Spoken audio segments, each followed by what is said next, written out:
Dear students, welcome back to my channel. Today I will start one chapter of physics, that is spectrum. Okay, I selected this chapter because this chapter bears only very least syllabus and you can completely theoretical chapter. So it will, if you study it properly, then definitely you will be benefited in board exam. That's why first I choose this topic.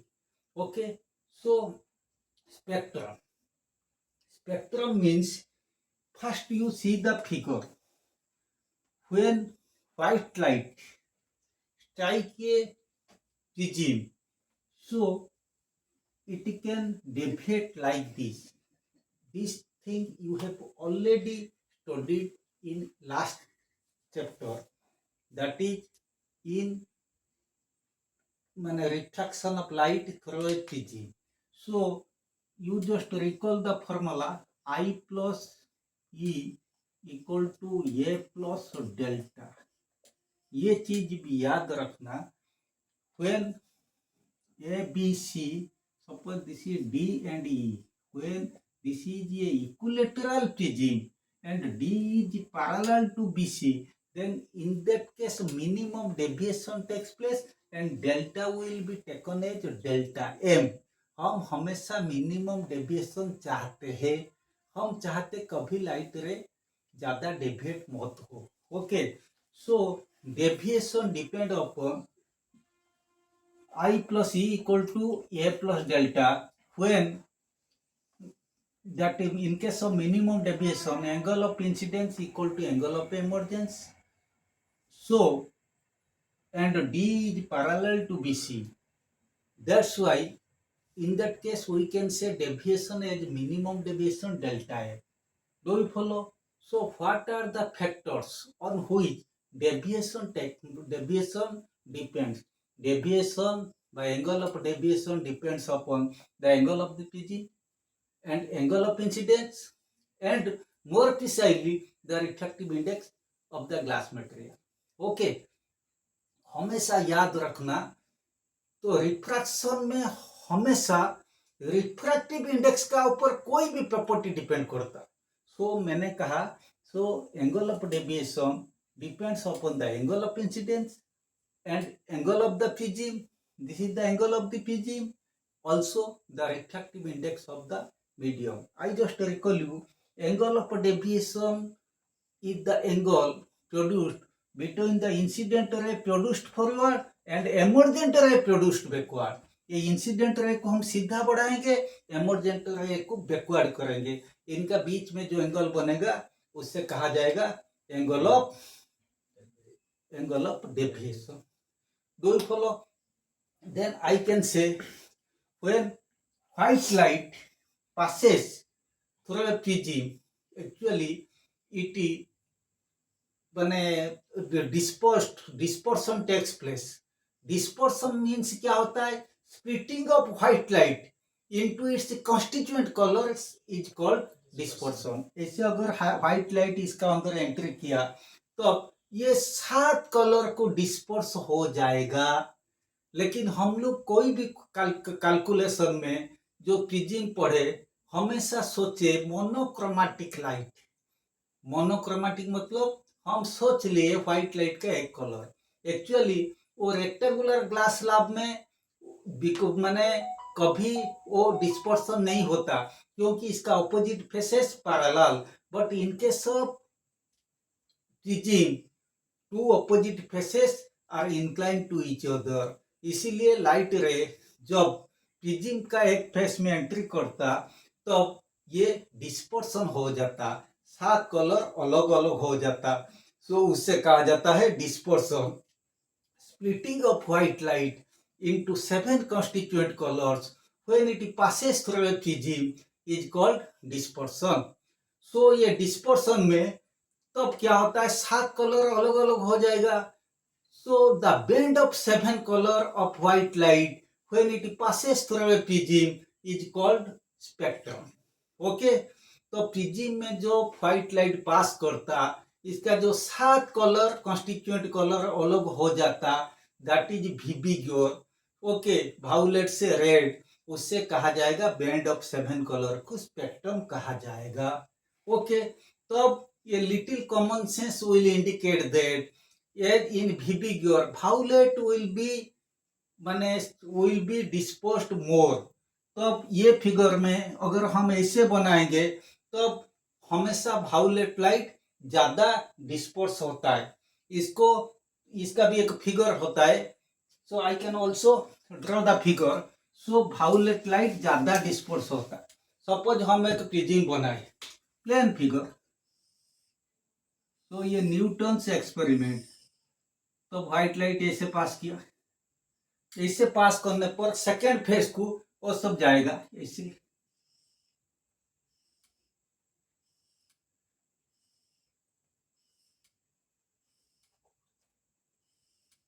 Okay, second phase पे पहुंचा, पहुंचने के बाद यहाँ पे अगर हम screen एक लटकाए यहाँ पे, this is the screen.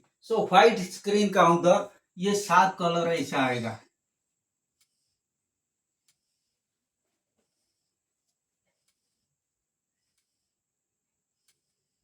Okay, ये 7 कलर आ गया। तब तो इससे पता चलता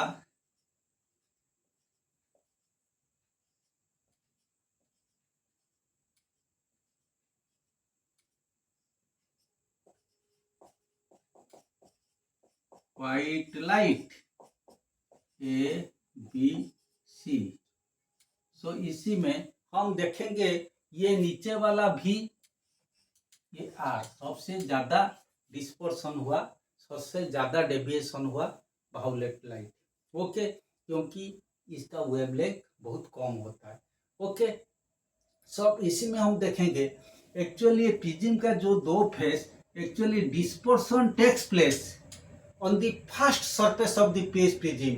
मैंने कहा splitting of white light into 7 constituent colour, तो व्हाइट लाइट जब 7 कलर को अलग हो जाएगा, ये फेस में नहीं होता, ये फेस में होता है, फर्स्ट फेस में, ये बी फेस में डिस्पर्सन होता। तो dispersion and deviation takes place on the first phase of the prism, but in second phase refraction and deviation, second phase में रिफ्रैक्शन होता है, डेविएशन होता है। इन अदर वर्ड तुम बोल सकते हैं डेविएशन तो दोनों फेस में होता है, तो ये फेस में डिस्पर्सन होता, ये फेस में रिफ्रैक्शन होता, bend away from the normal. Okay, so हम कहेंगे फर्स्ट फेस में डिस्पर्सन, सेकंड फेस में refraction. So dispersion is the property or splitting of white light into 7 constituent color when it passes through a prism is called dispersion. What is the cause of dispersion? Dispersion is caused due to because different light of different wavelength, अलग अलग constituent color का wavelength तो अलग होता है। When it passes through a medium, वो माने the speed of the constituent color changes. The change in speed of the constituent color of white light in a medium is the cause of dispersion.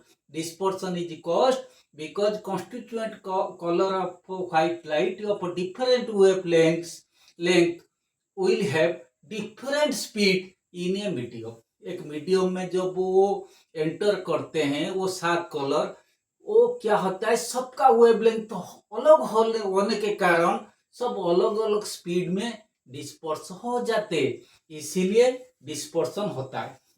Okay, so dispersion के बाद अगर हम कहेंगे spectrum मैंने पढ़ाया ये विजिबल स्पेक्ट्रम।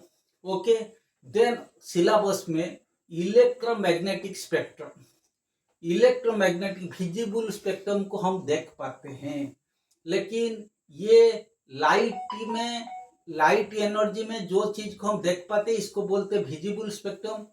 लेकिन electromagnetic spectrum, visible spectrum is also a part of electromagnetic spectrum. What is electromagnetic spectrum? Electromagnetic spectrum is produced when mutually perpendicular electric field and magnetic field of light caught together. Sun से जो light ray आता है, इसका electric field और magnetic field ये mutually perpendicular electric field and magnetic field caught together. हम लोग को ऑलरेडी पढ़े हैं, sound is A longitudinal wave but light is a transverse wave. ये electromagnetic wave is a transverse wave, जहां पे when disturbance of particle is perpendicular to the direction of propagation of wave, that is transverse wave. When disturbance of particle is in the same direction of the propagation of wave, that is longitudinal wave. So sound is a longitudinal wave, light is a electromagnetic wave. So ये electromagnetic wave का creation होता है जब light का mutually perpendicular electric field और magnetic field एक दूसरे को कट करते, तब वहां इलेक्ट्रोमैग्नेटिक वेव प्रोड्यूस होता है। ओके, तो इलेक्ट्रोमैग्नेटिक वेव में मैं बताता हूं, electromagnetic wave is a transverse wave. Okay, तो अब इसी में मैं बता देता हूं, इसको हम ऐसे कर सकते हैं, ये हम लोग का हम जानते हैं विजिबल स्पेक्ट्रम, ये वायलेट ये रेड। तो ये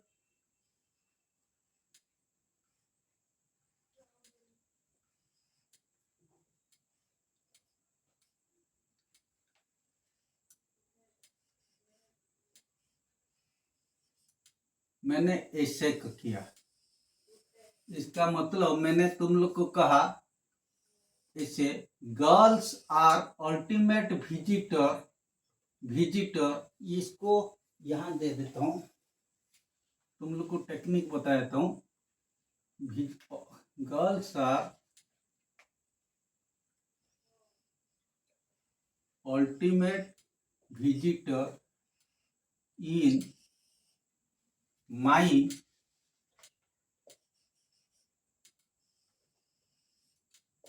रेस्टोरेंट। तो these are the 7 electromagnetic waves, 7 type का होता है, लेकिन लकीली हम देख पाते खाली विजिबल स्पेक्ट्रम, इसको ही हम देख पाते। ये विजिबल स्पेक्ट्रम इसको कहा जाता, हम लोग का सिलेबस में है ये विजिबल स्पेक्ट्रम। ये हो गया इंफ्रारेड,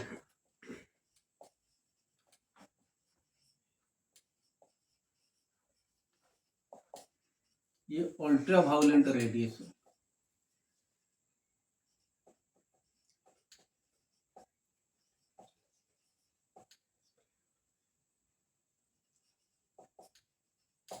सिलेबस में है 3 चीज, visible spectrum, ultraviolet radiation and infrared radiation.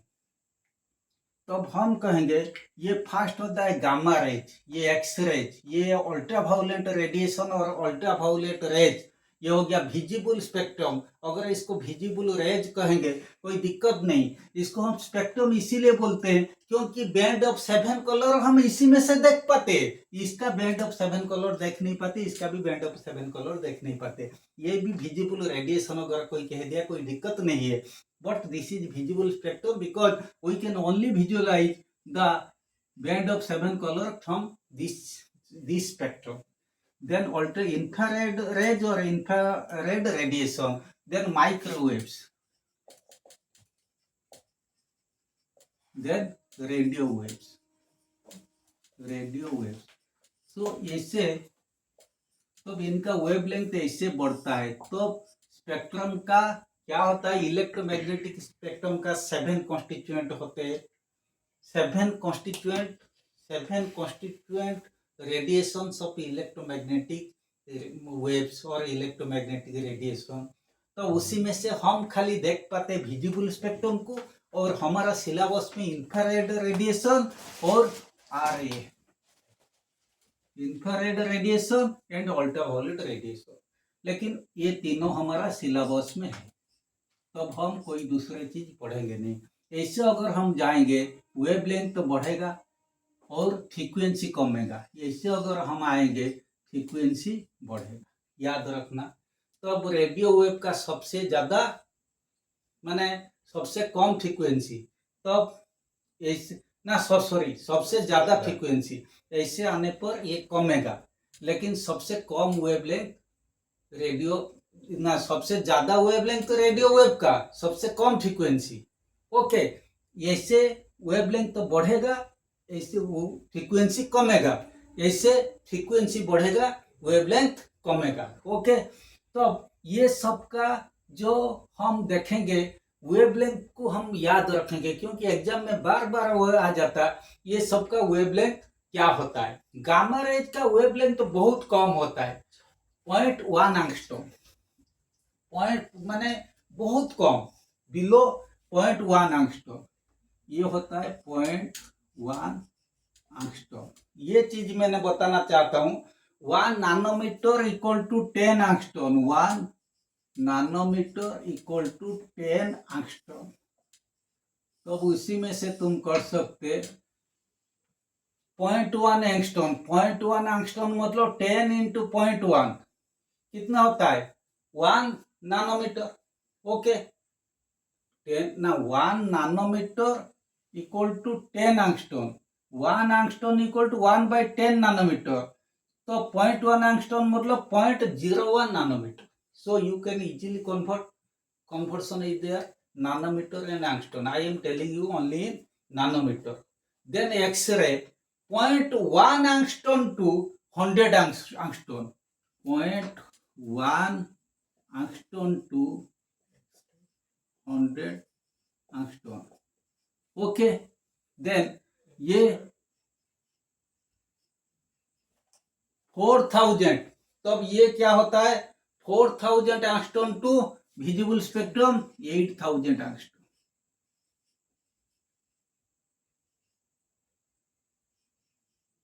अगर इसको हम लिख सकते 1 nanometre 10 angstrom, 1 angstrom 1 by 10 nanometre, तो 4000 एंगस्ट्रॉम को 400 नैनोमीटर टू 800 नैनोमीटर।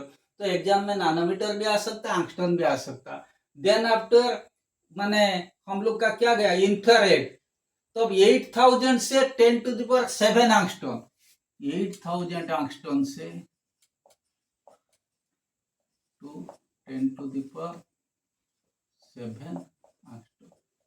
ओके, तो अब ये तो इसके बाद सिलेबस में नहीं है, फिर भी मैं बोलता हूं 10 to the power 7 angstrom to 10 to the power 11 angstrom.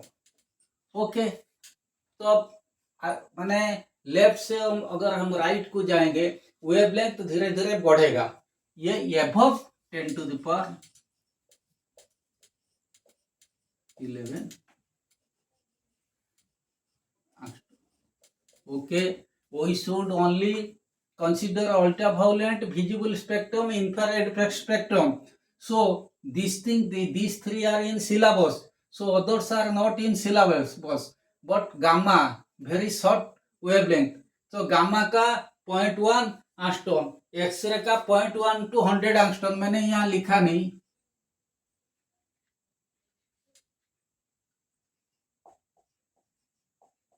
Angstrom to oh X ray 0.1 to 100 angstrom, ये गलत हो गया ना।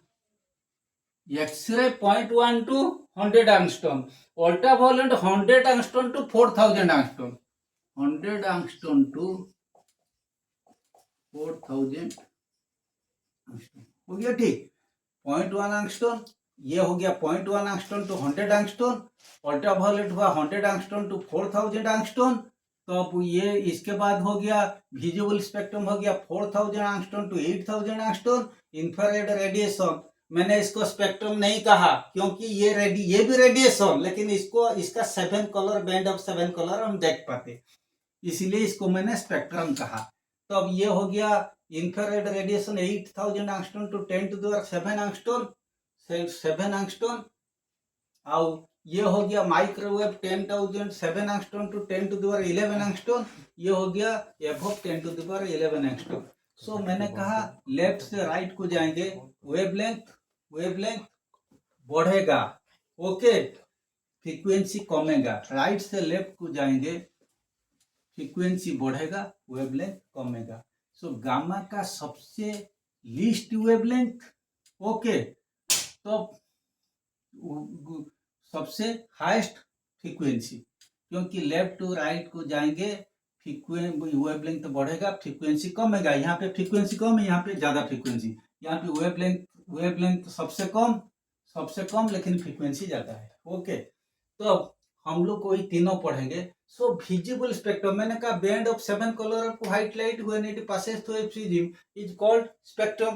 तो ये स्पेक्ट्रम में जो चीज को हम देख पाते इसको हम स्पेक्ट्रम कहेंगे। तो फर्स्ट में हम देखेंगे ये भी, ये रेड विजिबल, क्योंकि विजिबल स्पेक्ट्रम में 7 कलर, वीबी की ओर ये वायलेट, ये रेड। ओके, सबसे कम 4000 एंगस्ट्रॉम किसका? वायलेट का वेवलेंथ 4000 एंगस्ट्रॉम एंड रेड का वेवलेंथ 8000 एंगस्ट्रॉम। रेड लाइट का वेवलेंथ तो ज्यादा होने के कारण ये यूज होता है किसी में, वो डेंजर सिग्नल में। एनीवे, सो हम अभी कहेंगे जो the spectrum beyond violet and red end of visible spectrum are called invisible spectrum. The spectrum beyond violet and red end of visible spectrum are called invisible spectrum. ये वाली spectrum को हम देख नहीं पाते, ओके। सो इसके बाद हो गया, दो टाइप का स्पेक्ट्रम भी होता है, एक प्योर स्पेक्ट्रम, एक impure spectrum. The spectrum, so visible spectrum को देख पाते हम। विजिबल स्पेक्ट्रम का दो टाइप का विजिबल स्पेक्ट्रम होते हैं, एक प्योर स्पेक्ट्रम, एक impure spectrum. The spectrum in which the constituent colours have sharp boundaries is called visible spectrum. The spectrum in which the constituent colors are intermixed or don't have sharp boundary is known as invisible spectrum. Okay, so ये हो गया। Then अभी हम कहेंगे ultraviolet radiation से start करेंगे। Ultraviolet radiation का what are the common property of all electromagnetic waves, ये भी, और ऑल इलेक्ट्रोमैग्नेटिक रेडिएशंस, ये भी बहुत इंपॉर्टेंट, ये भी थोड़ा याद रखना। अच्छा, ये हो गया।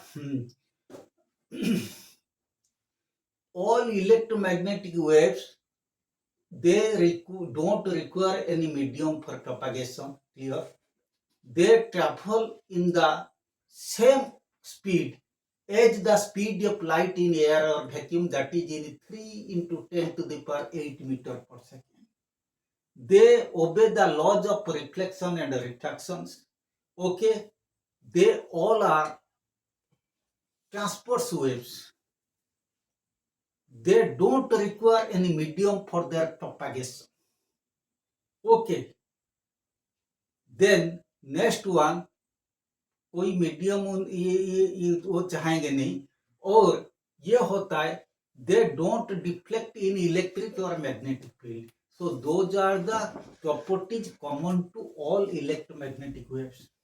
Okay, then अब हम अल्ट्रावायलेट रेडिएशन का प्रॉपर्टी इसके बारे में देखेंगे। सो ये कॉमन प्रॉपर्टी भी हम एग्जाम में लिख सकते हैं, लेकिन जब शॉर्ट क्वेश्चन आ जाएगा तब कॉमन प्रॉपर्टी के बाद दूसरा प्रॉपर्टी के ऊपर भी थोड़ा ध्यान देना चाहिए। ओके, तब तो व्हाट आर, सपोज क्वेश्चन में आया name two properties of ultraviolet radiation, you can write common property. इसके बाद भी जो अदर प्रॉपर्टी अगर शॉर्ट क्वेश्चन में आया हम भी लिखेंगे, हमें भी लिखना पड़ेगा। तब अल्ट्रावायलेट रेडिएशन का कॉमन प्रॉपर्टी मैंने बता दिया।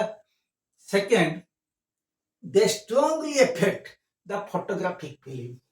Okay, and they also cause fluorescence in fluorescent material like zinc sulphide.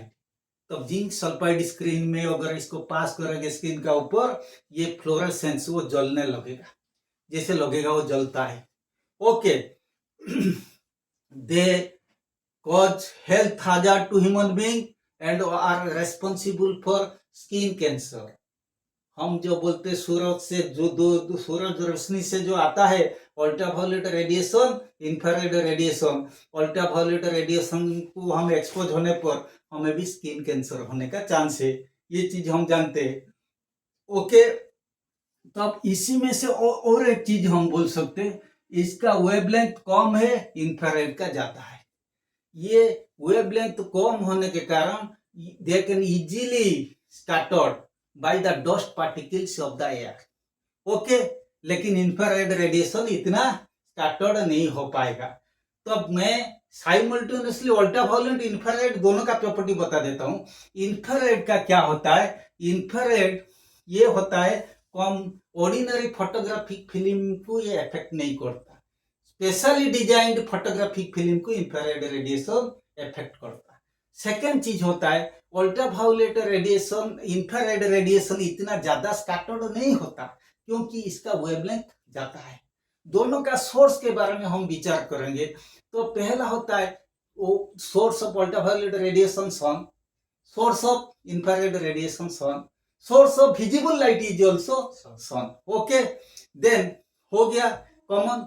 Then एक इंपॉर्टेंट प्रॉपर्टी हमेशा एग्जाम में आता है, you just recall it, infrared radiations cannot pass through glass prism, however they are passed in माने infrared RI. तो अब रक्सल्ट prism, you just याद रखो वर्ड आरआई जो होते हैं टैक्स कलेक्टर, जमीन का tax collector. Infrared radiation can be the test of infrared radiation can be done in rock salt prism, not in glass prism, because in glass prism they are absorbed.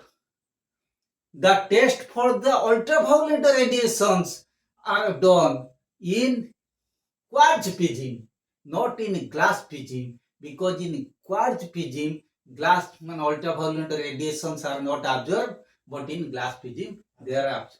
Okay, ये दोनों वाला important property हो गया। Then okay, then एक चीज हम वो बताएंगे, फर्स्ट हो infrared radiation. Infrared radiation is known for heat. Okay, heat के लिए वो जाना जाता है। ओके, फर्स्ट होता है if a thermometer, black and bulb thermometer, if a black and bulb thermometer is passed from violet to red end of visible spectrum, if a blackened end thermometer is passed from violet end to red end of the visible spectrum, there is no sudden rise in temperature. But before red, after red end, there will be sudden rise in temperature. ये एक black and bulb thermometer, मैंने इसको ऐसे पास किया, मैंने देखा visible spectrum में इसका टेम्परेचर राइज नहीं हुआ, मर्क्यूरी लेवल नहीं राइज करता ज्यादा, लेकिन बियॉन्ड रेड एंड देखा मर्क्यूरी लेवल बहुत राइज किया। अरे वो तो इंफ्रारेड रेडिएशन, नहीं तो इतना जल्दी मर्क्यूरी लेवल क्यों राइज करता। Okay, then ultraviolet radiation. Ultraviolet radiations can be detected by their chemical activity on dyes and photographic film. Ultraviolet radiations can be detected by their chemical activity on dyes and photographic film. Okay, then uses of ultraviolet radiation, they are used for sterilizing air and surgical equipments. Sterilizing मतलब इसको साफ सुथरा करना है। Okay, for detecting purity of gems, eggs and ghees, for producing for the production of vitamin D. Okay, हाँ हो गया। तो अब इंफ्रारेड रेडिएशन का, अल्ट्रावायलेट रेडिएशन का यूज हम पढ़ा दिए। ओके, तो अब दोनों का अल्ट्रावायलेट विजिबल स्पेक्ट्रम का कोई जरूरत नहीं, क्योंकि हम ये इट इज हेल्पफुल फॉर माने for visualize for seeing the object. हम कोई चीज को जो देखते हैं ओनली विजिबल स्पेक्ट्रम में ही देखते हैं, अल्ट्रावायलेट रेडिएशन को हम देख नहीं पाते। ओके, इंफ्रारेड रेडिएशन को देख नहीं पाते। अल्ट्रावायलेट रेडिएशन का मैंने क्या बोल दिया, व्हाट इज द सोर्स, कहाँ से वो आता है, डिटेक्शन ये भी बता दिया, इसका प्रॉपर्टी बता दिया, इसका यूज भी बता दिया। देन इंफ्रारेड रेडिएशन, अच्छा, इंफ्रारेड रेडिएशन ये क्या होता है? तो अब इसको हम कहेंगे अच्छा, ये बहुत कम, वो इंफ्रारेड रेडिएशन ज्यादा स्कैटर्ड होता है। स्कैटर्ड होता ना, नहीं स्कैटर्ड नहीं होता, क्योंकि इसका वेवलेंथ बहुत ज्यादा है। वेवलेंथ तो बहुत ज्यादा होने पर ये स्कैटर्ड नहीं होता। They are used for photography in night, in fog and mist. Why? Because they are less scattered and not absorbed much in the medium. वो बहुत कम स्कैटर्ड होते हैं। They are also used for signal in the war because they are less scattered and travel undeviated without absorbing in the medium. Okay, they are also used for remote control in electronic gadget. Okay, infrared radiation, ultraviolet radiation, ये complete हो गया। So students, now we will start scattering of light. I already told what do you mean by scattering. The process of absorption and re-emission of light energy by dust particle of air molecules.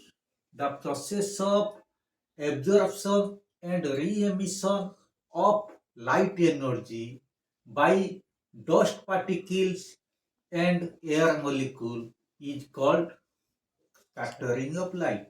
मतलब light energy को observe करता, observe करता, इसके बाद री emission करता, तो उससे कहा जाता स्कैटरिंग। ये स्कैटरिंग का फिजिकल सिग्निफिकेंस बहुत है। स्कैटरिंग का application of scattering, those are very important thing. So I just explain you all the things. So first one, the red color of light, the red color of sun at sunrise and sunset.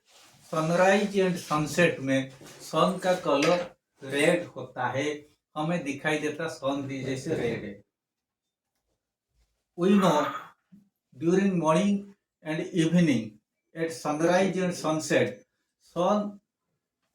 sunlight travels larger distance, क्योंकि sun is at the farthest distance during sunset and sunrise.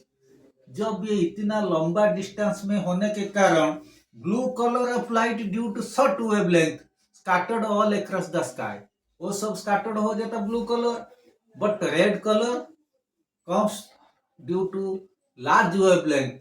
Blue colour का short wavelength ये ज्यादा scattered हो जाएगा, red colour due to large wavelength reaches our eyes.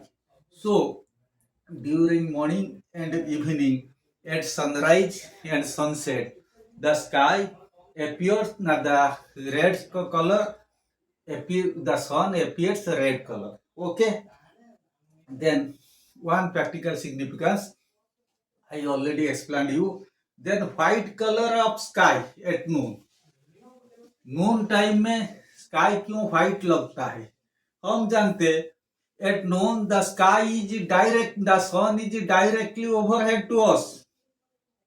Noon time में the sun is at the shortest distance during noon time. So all light, as light energy passes through shortest distance, light, all color of light passes through shortest distance. So all color of light when scattered by the same extent, प्रत्येक colour same extent में scattered होते हैं।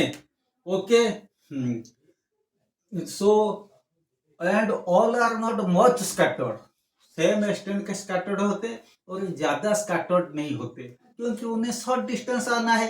सो white colour of sky, so the sky appears white at noon, इसलिए noon time में sky white लगता है।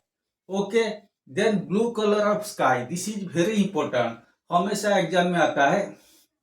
So first हम कहेंगे the blue colour when sunlight comes from the sun, the blue colour due to short wavelength scattered all across the sky, but the red colour due to large wavelength reaches our आई। हम कल मैंने बताया था, नहीं इससे पहले just बताया था, ये ब्लू एंड ये वीबी गियर में ब्लू एंड ये red and. Blue colour light का वेवलेंथ कम होने के कारण ये पूरा स्काई में स्कैटर्ड हो जाता है, इसे ब्लू एंड। इसी में सबसे प्रोमिनेंट ब्लू इसको कहा जाता है ब्लू एंड, इसमें सभी सबसे प्रोमिनेंट रेड इसको कहा जाता है red end. So the blue colour of light due to short wavelength scattered all across the sky. However, the red color due to large wavelength or red end of the visible spectrum due to large wavelength reaches to us. Therefore, the sky in the direction other than the direction of the sun is seen blue. Therefore, the sky in the direction other than the direction of the sun is seen blue, but the sky মানে light scattering the light energy which directly entered to our eye is seen red. Okay, so हम लोग का हम सन को red देखेंगे लेकिन पूरा sky हो जाता ब्लू, बिकॉज रेड लाइट सीधा हमारे पास आ जाता ड्यू टू लार्ज वेवलेंथ, लेकिन blue light due to short wavelength पूरा स्काई में वो स्कैटर्ड हो जाता। This is very important. Okay, then black colour of sky in the absence of atmosphere. If there would have been no atmosphere, no scattering is there. If there would have been no atmosphere, there would be no scattering. So no scattered light reaches our eyes. Therefore, the sky would appear black color without the absence of atmosphere. अगर atmosphere नहीं होता कोई भी light constituent colour of light scattered नहीं हो पाता। सब इसीलिए वो क्या होता है, स्काई हमें ब्लैक महसूस होता है। Okay, white colour of cloud, ये भी थोड़ा इंपॉर्टेंट है। We know the clouds are near to the earth surface. Earth surface के आसपास क्लाउड होता है, वो जो ट्रोपोस्फियर में they contain dust particles and aggregates of water molecules. They contain dust particles and aggregates of water molecules of size bigger than the wavelength of visible light. They contain dust particles and aggregates of water molecules of size bigger than the wavelength of the visible incident light. So they scattered all color of incident light to the same extent. Okay, so they scatter all color of visible light or incident light to the same extent, क्योंकि माने ये जो dust particle water molecule होता है तो अब इनका size visible light का वो जो सारे कलर सब कलर का वेवलेंथ से वो ज्यादा होते हैं, ये सबका size. Therefore, they scattered all color of light to the same extent, so the clouds appear माने white, or the clouds are white in color. Okay, so one more thing is there. So red color is used in danger signal. Red color scattered least because due to large wavelength in comparison to other color. Therefore, red color is used in danger signal. Okay, so scattering complete.